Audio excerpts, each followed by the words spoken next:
আসসালামু আলাইকুম, welcome back to my আমার ভিডিও। আর আজকের ভিডিওতে দেখতে পাচ্ছেন কিনে নিয়ে এসেছি টমেটো।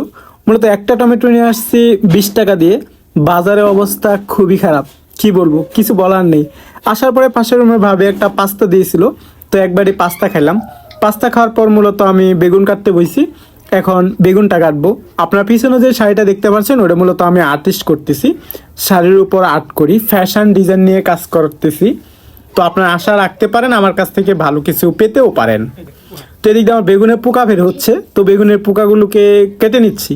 বেগুনের পোকা বেসিক্যালি বেগুনের পোকা থাকেই, তো আসলে দেখে দেখে তো আর কিনা যায় না, ব্যাডরা যেমনি দেয় অমনি নিয়ে আসতে হয়। তো এই বেগুনের পোকা দেখে ক্যামেরাম্যান কথা বলতেছিল আর আমি কিন্তু হাসতেছিলাম।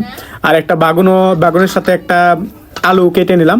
তো আলু টালু কাটা শেষ হয়ে গেলে এগুলোকে মূলত এখন আমি ধুয়ে নিব। ধুয়ে নিয়ে জটপটি রান্নাটা করতে হবে আজকে। জটপট খাওয়া দাওয়া শেষ করে দেখতেই পাচ্ছেন ডিজাইনের কাজ শুরু হয়ে গেছে। তো এগুলা কাজ সেরে গার্মেন্টস করা, রান্না বাড়া করা, আবার ডিজাইনের কাজ করা, সব কিছু একটু প্যারা লাগে। প্যারা লাগলেও নিজের মধ্যে অন্যরকম একটা ফিল আছে যে না আমি এতগুলো কাজ করতে পারি।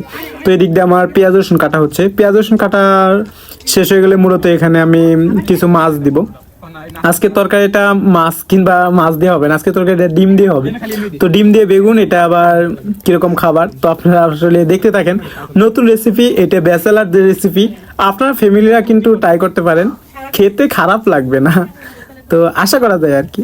আমি এভাবে প্রায়ই খাই, কারণ মাছ যেদিন না থাকে, মাংস যেদিন না থাকে, ঘরে যদি কোনো রকম সবজি থাকে ওইটা দিয়ে আমি বিভিন্ন ধরনের একটা আইটেম বানাই এলাই। তো আইটেম দিয়ে আবার খাওয়া দাওয়া চলে যায়, কোনো ব্যাপার হয় না। তো এইভাবে আজকের খাবারটা তো দেখতে থাকেন কিরকম হয়। তো প্রথমে এখানে আমি একটা মশলা বানিয়ে নিচ্ছি, আর এখানে মশলার মধ্যে হলুদ, মরিচ, লবণ এবং পরিশেষে একটু পানি দিয়ে এটাকে কিছুক্ষণ গুলিয়ে নিব।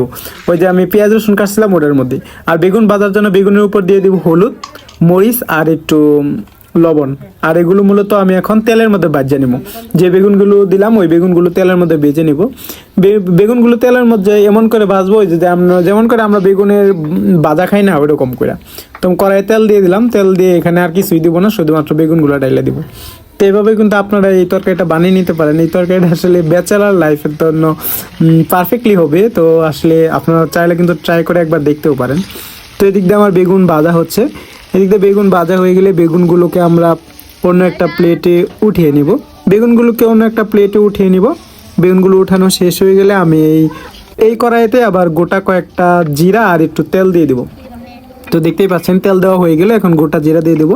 আর এখানে দিয়ে দেবো সে আমার স্পেশাল মশলা বানাইছিলাম না, যে দেখলেন না একটা মশলা বানাইলাম, ওই মশলাটুকু। তো মশলাটুকুকে আমি ভালোভাবে কষিয়ে নিব। মশলা কষানোর মধ্যেই খাবারের টেস্ট বাড়ে। রান্না বেসিক্যালি কি জানেন, লবণ মরিচ হইলেই হইল, একটু তরকারি যদি জাল হয় তাহলে রান্না টেস্ট, আর কিছুই না। তো এদিক দিয়ে আমি রুমে চলে আসলাম, রুমের থেকে যায় দেখি এটা প্রায় হয়ে গেছে। তো এখানে এখন আপনার কাজটা, এখানে এখন একটা আস্ত ডিম ভাঙিয়ে দিয়ে দিবেন। তো এই ডিমটা ভাঙিয়ে এখানে দিয়ে দিবেন, আর এই ডিমটা একটু ফেলা ফেলা হয়ে থাকবে। তো এটা দেখতেও যেরকম জুসি হবে, খেতেও কিন্তু অসাধারণ টেস্ট হবে। তো এটা ব্যাচেলার রেসিপি, বারবারই বলে দিচ্ছি, আপনারা কেউ বাজে কোনো কমেন্টস করবেন না। আপনি চাইলে এভাবে খেতেও পারেন, আর নাইলে এভাবে রাখিও দিতে পারেন। তারপরে সেই বাগুনগুলো দিয়ে দেবেন, আর দিয়ে দেবেন একটু পানি, আর তার উপর দিয়ে দেবেন একটু ধনিয়া পাতা। তো এগুলো দিয়ে আপনি 10 মিনিট জাল করবেন। 10 মিনিট জাল করার পর এটা যখন উঠাবেন, এটা জুসি যখন হয়ে যাবে, তখন এটা আপনার বুঝুন তরকারি হয়ে গেছে। তরকারি রুমে নিয়ে আসে পড়বেন। তরকারি রুমে নিয়ে এসে এটা আমি এখন ভাত খাইতে বলবো। তো আজকে দেখি তরকারিটা কীরকম টেস্ট হয়েছে। তো তরকারিতে আসলে জাল লবণ ঠিক থাকলে আমি অবভিয়াসলি খাইয়া লাইতে পারি, কোনো সমস্যা না, আমার কাছে সবই ভালো লাগে। তো এগুলো বড় কথা। আমি কিন্তু আলু নিয়ে নিছি, আলু আমার ফেভারিট খাবার। বেগুন খায় ওই যে একটু পুড়ে গেছে, একটু আবার চুলকা। তো আসলে ভাতগুলো মাখে বিসমিল্লা বলে মুখে দিলাম। তো আসলে এটা ভালো ছিল খাবার।